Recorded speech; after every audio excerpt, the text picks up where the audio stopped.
Sekolah SMAK Santo Albertus. Yang kami hormati Bapak Ibu Dewan Juri dan Bapak Ibu Guru SMAK Santo Albertus, serta teman-teman yang saya banggakan. Selamat pagi dan salam sejahtera untuk kita semua. Pertama-tama, marilah kita panjatkan puji dan syukur kepada Tuhan Yang Maha Esa atas segala rahmat, berkat yang melimpah kepada kita semua. Semoga kita semua senantiasa diberikan perlindungan oleh-Nya. Pada kesempatan kali ini, izinkan saya, Noella Lise, menyampaikan pidato yang berjudul Bencana Penggunaan dan Pembuangan Limbah Medis. Tentunya kita semua sudah tidak asing dengan istilah limbah medis. Jadi, apa sih limbah medis itu? Nah, limbah medis adalah sampah yang dihasilkan dari kegiatan di fasilitas kesehatan, seperti rumah sakit, puskesmas, dan klinik. Contoh limbah medis antara lain darah, kasa bekas pakai, jarum suntik bekas, hingga jaringan yang diambil saat operasi. Namun selama pandemi ini, limbah medis tidak hanya dihasilkan dari fasilitas kesehatan, namun juga dari masyarakat umum. Limbah medis yang sering dijumpai antara lain masker bedah, sarung tangan sekali pakai, face shield, ataupun alat untuk pemeriksaan swab. Sebelum jauh membahas tentang limbah medis, ingatkah kita kalau zaman sebelum COVID melanda, dunia sedang gencar-gencarnya melakukan kampanye Go Green. Sampah harus dipilah, pengurangan pemakaian barang sekali pakai. Kita sebaiknya membawa botol minuman dan alat makan sendiri, membawa tas belanja sendiri untuk mengurangi pemakaian kantong plastik. Tapi sejak pandemi, berbagai upaya Go Green tersebut rasanya terhambat atau bahkan terganggu. Bayangkan, ketika satu orang saja memakai satu masker, kemudian dalam satu rumah ada 5 orang memakai masker, satu RT ada 20 kepala keluarga, dan satu RW ada 10 RT. Dalam satu hari saja, coba kita hitung. Ada 1 kali 5 kali 20 kali 10. Kira-kira sudah ada 1000 sampah masker yang terbuang. Lalu apakah salah menggunakan masker bedah? Tentu tidak. WHO justru menganjurkan penggunaan masker bedah ditambah dengan masker kain. Lalu bagaimana nasib 1000 sampah masker tersebut? Nah, sekarang tiap-tiap rumah, sekolah, di tempat umum wajib dilakukan penyemprotan atau desinfeksi. Kegiatan ini tentunya membutuhkan prokes yang lebih selain masker, yaitu face shield dan sarung tangan sekali pakai. Kalau mau dihitung lagi, dalam 1 minggu saja, sudah berapa banyak sampah medis yang terbuang?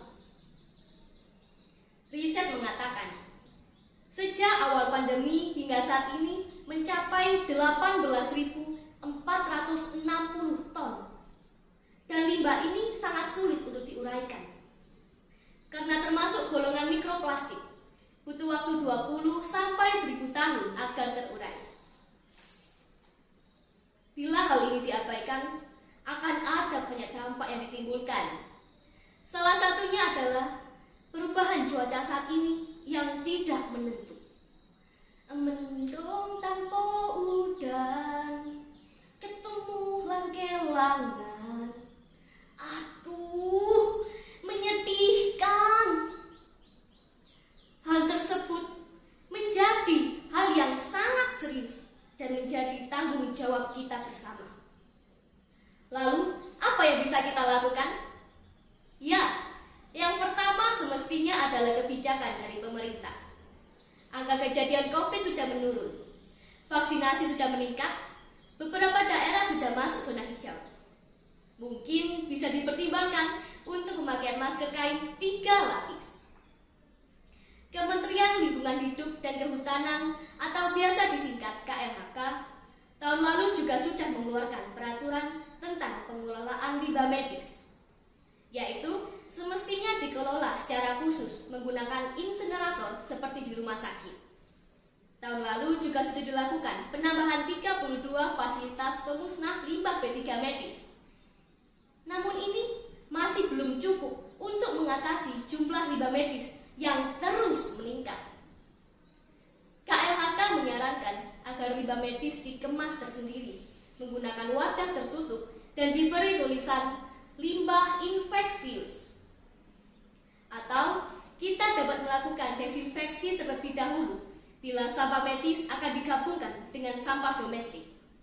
Caranya yaitu dengan mengumpulkan masker dan alat medis lain bekas pakai. Lalu bila sudah terkumpul, lakukan desinfeksi dengan cara direndam pada larutan desinfektan atau pemutih. Kemudian gunting menjadi beberapa bagian kecil. Lalu buang ke tempat sampah domestik. Nah, setelah selesai membuang, jangan lupa untuk mencuci tanganmu. Negara kita sudah banyak tertinggal urusan memilah sampah. Padahal ini merupakan langkah awal dan penting untuk proses pengelolaan ataupun daur ulang. Saya yakin di luar sana pasti banyak orang-orang yang punya ide cemerlang untuk mengolah limbah medis ini. Tapi mereka pasti akan terkendala jika sampah belum dipilah.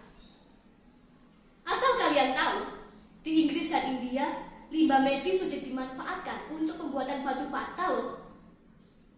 Tidak ada kata terlambat untuk kita memulai. Kini adalah tugas kita bersama. Selain kita harus tetap menjaga protokol kesehatan, kita juga harus bisa menjaga lingkungan agar bumi ini tetap seimbang. Manusianya aman dari virus, masa iya justru buminya yang harus sakit karena limbah akibat virus?